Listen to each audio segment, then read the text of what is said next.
Internautes de Séné+, bonjour.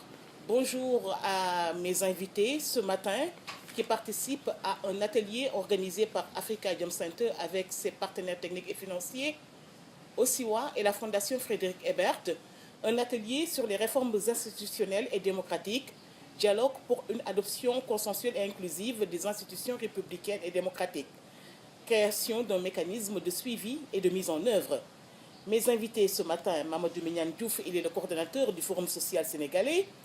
Demba Seydi, le coordonnateur régional de l'ONG Publiez ce que vous payez. Le professeur Omar Dongo, professeur titulaire à l'UCAD, qui a eu également à coordonner le FOSCAO et à travailler avec des institutions régionales. Donc il y a une très bonne compréhension des enjeux sous-régionaux et du continent. Avec lui, d'ailleurs, nous allons commencer ce débat, question d'actualité, par rapport à ce qui se passe au Soudan et quelques semaines plus tôt en Algérie. Votre analyse de ces situations des présidents qui, au-delà de leurs mandats légaux, veulent encore rester au pouvoir et sont finalement chassés par la rue. Oui, bon, je crois que c'est un phénomène qui ne date pas de longtemps, de maintenant. C'est un phénomène qui s'est développé.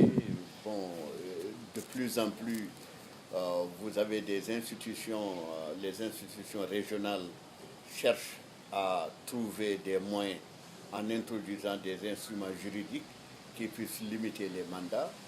Dans certains pays, cela n'a pas été fait et de ce fait, nous avons encore des pays qui présentent en tout cas ces questions-là.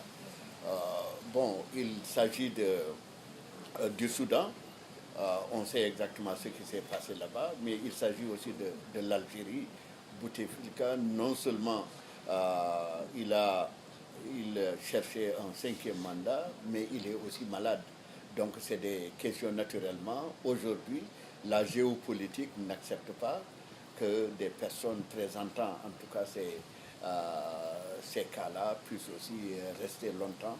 Et surtout quand on sait que le printemps arabe est passé par là. Absolument. Donc on peut vraiment penser à cela. Alors plus proche de nous, nous avons aussi le Togo. Tout à fait. Qui présente aussi les mêmes situations. Même si là, il faut aussi dire que dans leur constitution, nous n'avons pas encore la clause de la limitation du nombre de mandats présidentiels. Voilà. Merci beaucoup, professeur Omar Dongo. Alors, Mamadou Mignane Diouf, avant l'Algérie, avant le Soudan, il y a eu également le cas du Burkina Faso. Et pourtant, nous avons l'impression que nos chefs d'État ne tirent pas les enseignements de ce qui se passe ailleurs. Sinon, comment expliquer ce flou qui entoure la possibilité d'un 3e mandat pour quelques chefs d'État, notamment celui du Sénégal, Macky Sall, de la Côte d'Ivoire, Alassane Dramane Ouattara, ou encore de la Guinée avec le président Alpha Condé. En fait, le problème, ce sont nos institutions, nos constitutions, ou c'est un réel problème d'hommes? Les deux. On peut considérer qu'il y a les deux. Je voudrais rappeler d'abord l'historique de ces dynamiques citoyennes sur le continent africain avec le Forum social mondial. En 2004, nous étions à Mumbai et on a fabriqué une dynamique citoyenne qui a permis d'ouvrir les yeux à beaucoup d'acteurs qui étaient exclus sous les sphères de décision. En 2007, nous étions à Nairobi, où on a aussi donc contribué à fabriquer une vision citoyenne dans la sous-région. Et quand nous sommes arrivés en 2010 dans le Maghreb, où on a essayé avec la Tunisie, l'Algérie, un peu le Maroc et quelques éléments de la Libye, nous avons essayé de montrer qu'en vérité, cette partie du continent africain était une partie pratiquement emprisonnée dans des régimes pseudo-traditionnels, religieux, royauté et démocratie. Et il fallait libérer ces chaînes. Ce processus a abouti à ce que certains appelaient le printemps arabe. Oui. Et ce printemps arabe a montré à l'Afrique subsaharienne qu'il était possible de faire face à des dictateurs ou à des gens, à des chefs d'État qui veulent s'éterniser au pouvoir en manipulant des constitutions ou en manipulant des institutions dont ils étaient les hommes forts. C'est ça qui est arrivé aussi en 2011 après le forum de Dakar, à la naissance d'une dynamique citoyenne forte quand nous avons lancé ce forum de Dakar dans la banlieue avec nos amis, les musiciens, les artistes et les rappeurs, Oui. dont les Tala et autres. Ça a donné au bout du compte ce qu'on a appelé Yanamar. Et Yanamar a fait aussi éclat en Afrique, notamment particulièrement au Burkina Faso, où déjà à l'époque, nous avions commencé à alerter. Je ne suis pas un africaniste. Et j'étais aussi presque citoyen du Burkina Faso du temps de Thomas Sankara. Absolument. Et ceci donc a permis à ce que nous suivions de très près ce qui se passait au Burkina. Et on était arrivé à dire le Burkina qui s'est séparé des ténors du régime qui maintenait Blaise Compaoré. Je peux en citer certains qui étaient avec nous à Dakar à l'époque, dans les affaires étrangères, paix à son âme. S'est séparé aussi donc de certains hommes forts qui permettaient de maintenir Blaise au sein des institutions. Absolument. Bref, cette jonction, révolte interne au sein du parti État et dynamique citoyenne a abouti à la révolution ou en tout cas à l'insurrection au Burkina Faso. Maintenant, ça a aussi ouvert quelques années plus tard les yeux, il faut le dire, dans la région de Grand Lac. Ce qui se passe en RDC et qui a abouti aujourd'hui à une élection, même si certains se posent beaucoup d'interrogations sur comment les élections sont passées, ce n'est pas l'objet du débat, mais c'est pour dire en synthèse.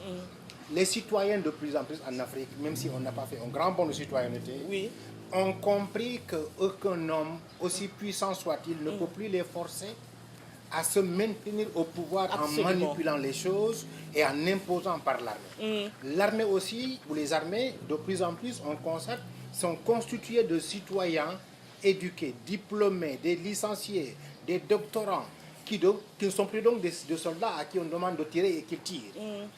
Cette jonction aussi citoyenneté, armée ou forces armées dans lesquelles on retrouve des intellectuels de haut niveau, je crois que c'est tout ça donc maintenant, plus tout le malaise de la mondialisation néolibérale. Absolument. C'est tout ça donc qui constitue une bombe qui impose aujourd'hui à ce que de plus en plus les peuples demandent plus de démocratie, de liberté, de justice et de pain. Ce pain qui a fait donc que tout dernièrement, au Soudan, ce pays immense, qui jouait aussi donc un rôle important ici et là, c'est à cause de ce pain-là aussi que le président comment il s'appelle encore Bachir va perdre le pouvoir. Mais à mon avis, il y a à la fois donc un problème d'institution. Il faut donc qu'on comprenne qu'au Sénégal et en Afrique et dans le monde, les institutions doivent être des institutions républicaines. Tout à fait. Et non pas celles qu'on manipule au guise de son envie de rester au pouvoir ou de servir sa cour. On va revenir, il faut aussi donc qu'on ait des hommes qui ont la volonté, et des femmes, qui ont la volonté de maintenir des républiques et non pas des États au sein desquels eux ou elles-mêmes veulent coûte que coûte s'imposer, se servir et servir leurs dépendants. Ça commencera à finir de plus en plus. Demba Seydi incarne ce citoyen actif et engagé en tant que membre de M23. Demba Seydi est aussi le responsable régional de l'ONG Publier ce que vous payez, un militant tout simplement pour la justice sociale. Alors, Demba Seydi, la justice sociale, c'est aussi une question de justice sociale que de respecter les règles du jeu en matière démocratique. Oui, je m'associe aussi aux premières réflexions qui ont été proposées par nos deux collègues et aînés quant à la citoyenneté active et la prise de conscience collective des Africains pour la bonne marche de la chose publique et de façon spécifique les questions politiques. Progressivement, les citoyens sont devenus plus exigeants à l'endroit des dirigeants, à l'endroit du cadre institutionnel et juridique même des pays qui encadrent l'ensemble de ces préoccupations. Toujours en question de justice sociale, ce qui est fondamental, c'est de définir les règles du jeu et de les faire respecter par l'ensemble des acteurs. Si vous observez l'ensemble des pays où il y a eu des remous des 10 dernières années, c'est parce qu'à un certain moment, les détenteurs du pouvoir ou les dépositaires du pouvoir ont pris une tendance à vouloir réformer les règles du jeu en leur propre faveur. C'est soit la modification de la Constitution pour permettre au président en cours de rester davantage à la tête de ce pouvoir, ou bien c'est la fraude électorale massive. Sinon, c'est souvent des règles du jeu biaisées déjà à l'avance en termes d'organisation même des élections pour la succession ou la façon dont on organise la succession au sein de ces États-là reste une problématique fondamentale. Et c'est ce qui motive effectivement ce vent de révolte, de révolution dans la plupart des États africains. Parce que la notion de démocratie s'est universalisée. À travers maintenant la connectivité de tous ces citoyens du monde, nous sommes redevenus dans un espace qui aujourd'hui fait que ce qui se passe ici influence le voisin naturel. Tout à fait. Et ce qui nous amène à interpeller le professeur Omar Ndongo, l'absence de dialogue fait partie quand même des facteurs ayant accentué des crises ayant été à l'origine de conflits parmi les plus récents dans l'histoire récente de la sous-région du continent. Au Sénégal aussi, les dialogues ne sont pas vraiment inclusifs, que ce soit les dialogues qu'il y a eu à l'issue des élections. La dernière même concertation sur les ressources naturelles n'a pas été inclusive. Quels peuvent être les risques pour la stabilité du Sénégal, cette absence de dialogue vraiment inclusif? Non, les risques sont énormes. Quand on parle de crise, il y a souvent trois facteurs qui sont très importants. Vous avez les facteurs structurels. Tous nos États ont ces facteurs structurels qui peuvent conduire à l'instabilité. Les facteurs structurels, c'est peut-être la pauvreté. Donc nous avons des États où, en tout cas, du point de vue des biens, en tout cas du point de vue de l'économique, c'est encore des États qui sont très faibles. Donc ces fragilités-là, on les a. Vous avez aussi ce qu'on appelle les accélérateurs de conflit. Et ces accélérateurs-là, on les voit. Maintenant, le troisième facteur qui est aussi très important, c'est un peu le détonateur. Le détonateur peut même être négligeable. Tout à fait. Mais si vous avez ces facteurs structurels-là, et si vous avez maintenant les accélérateurs, mais vous avez là déjà un cocktail qui est là, donc qui permet de créer des crises. Alors le dialogue, c'est aussi être ensemble et pouvoir, en tout cas, parce que vous avez le dialogue aussi par des institutions. On dit souvent que l'Assemblée nationale est un espace aussi de dialogue. Il faut réfléchir à ça. Comment mettre ensemble les partis politiques pour que ces partis politiques-là puissent aussi échanger. Bon, mais il y a différents types de dialogue, dont d'ailleurs même les populations. Les populations, aujourd'hui, au niveau des communautés, vous avez aussi intérêt à avoir en tout cas un dialogue entre les communautés. Et tout récemment, d'ailleurs, nous étions un peu à Accra, et ce dont il était question, c'est véritablement les communautés. Comment faire en sorte qu'au niveau des communautés, que les gens puissent parler, qu'ils trouvent aussi les moyens de régler les crises à leur niveau par le dialogue. Donc c'est aussi, un pays comme le Sénégal a besoin aussi de développer des mécanismes qui puissent, en tout cas au-delà tout simplement les contradictions, c'est dans l'ordre naturel des choses, oui. Mais au-delà des contradictions qui éclatent, qui peuvent créer vraiment une situation qui ne soit pas du tout une situation bonne pour nos États. Donc il faut faire en sorte que les gens tous aussi se parlent. Absolument. Mamadou Mignane Diouf, n'est-ce pas paradoxal quand même que le chef de l'État, réélu, appelle à dialoguer et en même temps annonce une décision unilatérale portant sur la suppression du poste de Premier ministre, une décision qui va impacter sur beaucoup d'aspects de la vie de tous les jours. Il y a certains qui rendent déjà compte que la suppression du poste de Premier ministre va entraîner une modification de 22 articles de la Constitution, par exemple. Alors que cette décision soit prise de manière unilatérale, alors que le président appelle à dialoguer, n'est-ce pas unilatéral? Est-ce qu'il y a finalement la volonté de dialogue? Est-ce que cette volonté-là est vraiment réelle? Est-ce qu'elle est sincère? Oui. Vous savez, depuis 2016, 2015, nous étions en train de suivre à l'une et les autres la situation sur le landerneau politique. Et nous leur avons dit à maintes reprises ce que nous constatons de visu, sans myopie aucune, c'est un manque de se parler, un manque de dialogue.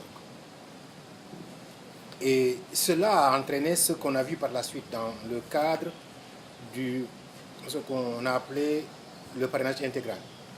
Le parrainage pour tous. Voilà. Dès que c'est arrivé, nous nous sommes réunis, je me rappelle ce jour-là, dans les bureaux de Mazid Ndiaye, et nous avons produit un document pour dire qu'il faut que nous intervenions pour montrer que cette modification serait adoptée. Il faut que ce soit sous la forme d'un consensus. Ça ne veut pas dire unanimité. Parce que nous étions jusque-là dans un code consensuel. Malheureusement, on a tenté des médiations en rencontrant la République tout entière, le président, son premier ministre, le directeur de cabinet, ministre de la Justice, ministre de l'Information, ministre de l'Intérieur. Et devant l'Assemblée nationale aussi, son président et 2 de ses collaborateurs, je crois. Et on a discuté pendant 3 heures d'horloge. On était arrivé à des propositions que nous avions faites en nous disant mettez en place un comité ad hoc avec des plénipotentiaires et nous serons là-dedans. On est retourné voir l'opposition ce jour-là. La dernière rencontre qu'on a eu avec l'opposition, on se trouvait dans les bureaux de Lamine Diallo. Bref, c'est pour dire qu'en vérité, ce manque de dialogue a abouti à tout le scandale, il faut l'appeler comme ça, ou les difficultés qu'on a eues sur la question du parrainage, avec des rejets importants de candidatures, même s'il était vrai que nous avions tous envie de modérer les candidatures. Cela, personne ne peut refuser. Dans un pays qui s'appelle le Sénégal, 15 millions d'habitants, ce n'est même pas le chiffre réel, où on dit on a 100 candidatures, mais cela montre encore une fois jusqu'où on a professionnalisé la politique et qu'on en fasse un outil de promotion et non pas un outil pour servir la population et la République. Ce n'est plus un sacerdoce. Dans ces conditions, à partir de ce moment, tout le monde va être quelque part politicien et politique. Et ça crée des envies énormes parce que ça donne sans doute des faveurs et des avantages qui ne se donnent que dans le cercle politique. Ça aiguise des appétits. Bref. Tout le monde parle même de partage de gâteaux, etc. Bien. Alors, aujourd'hui, c'est quand même gênant. C'est quand même gênant et un peu maladroit, il faut le dire, de constater le paradoxe de manque de dialogue et de concertation et de vouloir dire que je change des membranes de la Constitution, mais je le fais à partir de ma majorité parlementaire, sans concertation, alors qu'en 2016, nous étions sortis, je crois, d'un référendum. Est-ce que ces questions pouvaient être intégrées dans le référendum? Je pose des questions. Pourquoi ça n'a pas été intégré? C'est des questions. Pourquoi toutes ces questions n'ont pas été discutées aussi dans tout le processus préparatoire de la campagne électorale et qu'aussitôt après on la pose comme nécessité? Je n'ai pas de réponse. Mais c'est gênant, à mon avis, de vouloir appeler à dialoguer et de prendre des décisions majoritaires, parlementaires, pour changer des parties importantes dans la Constitution. Ça peut être politiquement gênant. Mais il faudra que l'on sache, au niveau du camp politique, de l'anderneau politique, ce que les uns et les autres en pensent, et que ce soit doublement utilisé. Premièrement, que ces écarts d'élégance dans la démarche du dialogue puissent être discutés et posés et faits, qu'on les fasse remarquer à ceux-là qui le font. Deuxièmement aussi, que ce soit même une occasion de dire « je ne vais pas aller dialoguer ». À mon avis, un appel au dialogue ne se refuse pas. Absolument. Parce que si on ne se parle pas honnêtement, les yeux dans les yeux, on pourrait se parler par la force dans la rue ou même de manche par les armes. Absolument. Et pour éviter donc toutes ces formes de se parler, et à mon avis, ayons le courage de nous parler et à dire, dans ce que nous devons nous parler aussi, moi j'y mets ça, que vous avez fait. Moi j'y mets ça, que vous n'avez jamais tenu compte. C'est ce courage, à mon avis, qui permet aux politiciens de faciliter aussi en même temps la tâche à d'autres qui ne sont pas d'appartenance partisane politique, mais qui sont des citoyens et qui ont de quoi dire en tant que simples citoyens, comme disait tout de suite Aline. mais qui peuvent aussi être des acteurs politiques, des acteurs de développement plutôt, mais qui sont intéressés par le développement du pays dans lequel ils jouent des rôles par rapport à des investissements qu'ils font dans des ONG, par rapport à une éducation citoyenne qu'ils font auprès des populations, par rapport à une interpellation qu'ils font aussi ici et là. Donc, c'est tout ça donc qu'il faut tenir compte et que ceux-là qui ont les choses en main, qui tirent les ficelles, je veux dire les responsables politiques. Les politiques, qu'on le veuille ou non, en fait, c'est eux qui tirent les ficelles. C'est aussi eux qui briguent dans des élections. Il faut qu'ils aient le corps large, le dos large, et qu'ils soient beaucoup plus modérés, beaucoup plus modestes, et qu'ils acceptent aussi d'ouverture, d'écouter tout le monde, et de tenir compte aussi de la vie de tout le monde. D'accord. Merci. Il nous reste 10 minutes. On va vraiment avoir des réponses assez courtes, très résumées. Et on nous trouvera une autre occasion pour davantage développer sur ces points-là qui sont quand même très, très, très importants. Demba Seydi, dans un contexte de découverte de gaz et de pétrole, leur mauvaise gestion, ce ne sont pas ces ressources naturelles-là qui sont une malédiction, mais c'est leur mauvaise gestion qui constitue une malédiction. Et cette mauvaise gestion, je parle sous le contrôle du professeur Omar Ndongo, qui a fait quand même les pays membres de l'Union du fleuve Mano, notamment le Libéria et la Sierra Leone. La Sierra Leone où on a connu les diamants du sang, etc. Donc, dans ce contexte-là, le fait qu'il n'y ait pas des concertations, des discussions les plus larges possibles autour de la gestion du pétrole et du gaz, en tant que publier ce que vous payez, qu'est-ce que cela vous inspire comme analyse et commentaire? Alors, je suis d'accord avec vous qu'il n'y a pas de malédiction ou de bénédiction des ressources.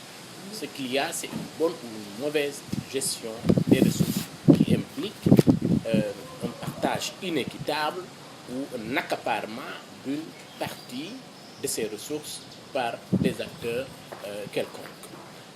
Au Sénégal, quand la découverte du pétrole et du gaz a été confirmée et que l'État du Sénégal a pris l'option de donner des permis à un certain nombre de compagnies, et en ce temps-là, en même temps, nous, en tant qu'organisation de la société civile, nous avions interpellé depuis 2014 le gouvernement du Sénégal sur la nécessité de réformer le cadre juridique et institutionnel qui encadre la gestion des ressources naturelles au Sénégal. Nous avons été un peu surpris quand même que l'État du Sénégal puisse donner des permis sans réformer le cadre juridique et institutionnel qu'il considérait lui-même très faible en ce temps-là. Malheureusement, le coup est parti. Ils ont initié un cadre de concertation à travers une rencontre que le président de la République avait organisée lui-même. Malheureusement, tout le monde a constaté qu'il y avait une certaine impréparation pour la tenue de ce cadre de dialogue. Ensuite, c'est limité à une seule journée de discussion qui a permis au président de la République... Et même pour le code pétrolier, il faut le dire, il a été adopté en urgence à l'Assemblée nationale en pleine campagne électorale. Oui, exactement. Les organisations de la société civile, vous ne vous êtes pas imprégné du contenu réel de ce code-là. Oui, tout à fait. Mais avant le code, d'ailleurs, c'est d'abord la question de la concertation. Parce que moi, je considère que le code ne doit être que le reflet du consensus que l'ensemble des acteurs ont eu sur la question. Donc, cette concertation-là devait permettre à l'ensemble des acteurs de pouvoir donner leurs observations, leurs commentaires et définir les grandes pistes qui devraient être organisées autour de ce code. Malheureusement, ce dialogue a été interrompu a été limité juste à une seule rencontre que le président de la République a organisée. Ça, c'est le premier élément. Deuxième élément, effectivement, c'est ce processus de réforme de la loi sur le pétrole et le gaz, qui n'a pas été inclusive, n'a pas été participative. À la limite, on a fait une sorte de show montrant aux Sénégalais et à l'ensemble des acteurs du monde que le Sénégal est un pays démocratique et que nous, pour faire cette loi-là, nous concertons avec tout le monde, mais à la limite, on n'a pas donné aux acteurs la chance de pouvoir donner leurs inputs sur le code. Il a été adopté en une période que nous considérons inopportune. Inopportune parce que les urgences et les yeux de l'ensemble des Sénégalais étaient focalisés sur l'élection présidentielle qui était une problématique fondamentale. Je crois qu'il n'y avait pas lieu de précipiter là alors qu'on avait déjà donné les permis à la plupart des compagnies. Professeur Omar Ndongo, pour l'atelier qui nous réunit aujourd'hui, on parle de réforme institutionnelle et constitutionnelle, démocratique. De quelles institutions il s'agit? Bon, c'est difficile à dire parce que je crois qu'il y a quelques années, le consensus était que on allait stabiliser la Constitution. Exact. Donc, moi, je suis très étonné aujourd'hui quand on parle de faire des changements. Bon, je crois que c'est aussi un élément d'analyse dans le contexte qui nous réunit ici. Parce que quand on va vers le renforcement de la fonction présidentielle, alors que l'idée était vraiment de faire en sorte qu'il y ait en tout cas des pouvoirs quelque peu diffus vers d'autres stations, bon, on s'étonne de voir ces changements-là. Des changements qui renforcent l'omnipotence du président de la République. Du président de la République. Je crois que ça, c'est un élément d'analyse qu'il faut revoir. Bon, maintenant, quand c'est-à-dire l'idée que renforcer les positions du président, c'est faire en sorte qu'il soit à côté des ministres, qu'il puisse servir aussi les populations, je ne crois pas tellement à cela. Je pense que l'intention est tout autre. Mais pour l'instant, ce qui est dit, c'est que le président ne veut pas avoir d'écran entre lui et les ministres. Et que la position du Premier ministre est une posture certainement gênante, mais avec l'idée aussi que le Premier ministre va aussi intégrer un cabinet qui va être logé aujourd'hui à la présidence. Bon, je crois qu'on est dans un jeu de tactique qui ne dit pas son nom, et peut-être que c'est dans un an ou deux que le jeu va être un peu plus clair, parce que, bon, c'est sûr qu'il n'y a pas de secret. L'une des préoccupations, certainement du président, c'est aussi de se doter d'un dauphin. Et dans ce jeu-là, je crois qu'on est en train de voir une sorte de brouillage des pistes, et peut-être dans 2 ans, on verra à peu près plus clair. Merci beaucoup, qu'est-ce qui est en train d'être préparé. Oui, il nous reste très rapidement 5 minutes pour toujours l'atelier d'aujourd'hui. Mamadou Mignane Diouf, n'êtes-vous pas en train, en tant qu'organisation de la société civile, vous tous, de recréer les assises nationales ou bien une commission nationale de réforme des institutions? Non, nous ne créons rien, il faut le dire. Recréer? Non, nous ne recréons rien. Nous sommes dans une logique depuis 2016 d'interpellation et d'analyse de la chose politique et de la chose nationale qui nous réunit, tout ce que nous partageons tous. Nous avons constaté qu'il y a eu des blocages réels, un manque de se parler, une tension sous-jacente avant les élections, pendant les élections et après les élections. Nous nous sommes dit, mais bon sang, en tant que simple citoyen, mais aussi en tant qu'acteur de la société civile, n'est-il pas bon que nous nous interrogions pour savoir qu'est-ce qu'il faut faire? Cette question léniniste d'ailleurs que les marqués se posaient. Que faire? Et comme élément de réponse, et nous avons dit, si ce sont les institutions qui opposent les acteurs politiques et ceux de la gouvernance, il faut les interroger. Parmi ces institutions, il y a la charpente du mécanisme qui permet d'aller aux élections. On code. Il y a la question de la justice globalement, à qui de plus en plus on dit on ne fait plus confiance. Absolument. Il y a la question de la gestion des ressources naturelles, tout à fait, qui fait que tout le monde doute d'une sincérité et d'une volonté politique réelle d'en faire une gestion participative, transparente et au bénéfice des populations sénégalaises. Il y a la question de l'école qui reste bloquée hier encore, avant-hier, à Saint-Louis, où on a tué un étudiant. On n'a pas encore fini de l'étudier, les conditions dans lesquelles on l'a tué. Il y a eu des affrontements encore. Il y a un problème au niveau républicain institutionnel. N'est-il pas bon d'entamer ou de prolonger la réflexion? Dans ces réflexions, des idées sont en train de sortir, que nous allons partager avec tout le monde. Nous ne pensons pas aller dans le sens de donner des leçons à qui que ce soit, ou de changer les assises nationales, qui ont été aussi des assises de haute facture, avec des recommandations qui n'ont pas été appliquées jusqu'ici. Voilà. Je crois que même dans ce qu'on va dire aujourd'hui, il y a déjà des choses qui étaient déjà dites par ces assises nationales. Tout à fait. Nous allons sortir d'ici avec des idées de recommandations, avec comme objectif principal, n'est-il pas temps de se parler? Maintenant, comment est-ce qu'on va se parler? quand on va s'asseoir avec les différents acteurs, chacun dans son domaine, chacun dira, voilà comment est-ce que je pense qu'on doit se parler.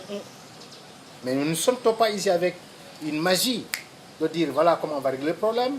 Nous n'avons pas la prétention de penser et de dire que nous sommes les sauveurs ou la voix qui doit être écoutée. Non, du tout.